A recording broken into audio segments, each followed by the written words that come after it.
When they came to Africa with their Christianity, they told our ancestors to replace our African deities with their own deity, claiming that our own African deities are evil because they demand human sacrifice, which is a lie.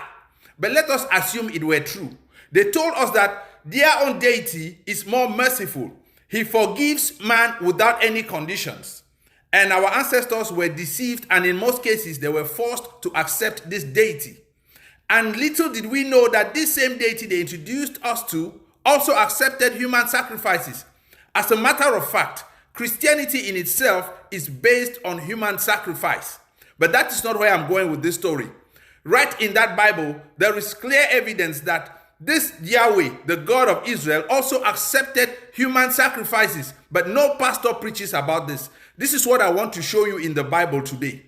Turn with me to the book of Judges chapter 11. We are going to be reading from verse 30. And it says, "And Jephthah made a vow to the Lord, if you give me the Ammonites in my hands, whatever comes out of the door of my house to meet me when I return in triumph from the Ammonites will be the Lord's. I will sacrifice it as a burnt offering." Underline burnt offering. Fast forward to verse 34.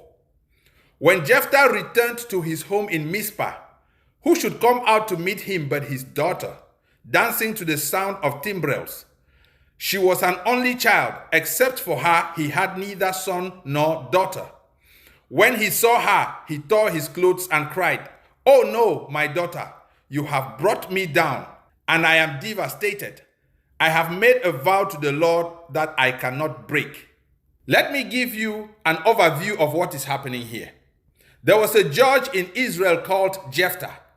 He was leading his troops to war against the Ammonites. And before going to this war, he made a vow to Yahweh, the God of Israel, where he said, "If you give me victory over the Ammonites, when I come back to my house, the first thing that comes out of the door to meet me, I am going to sacrifice it to you." They had this covenant, and he went to war.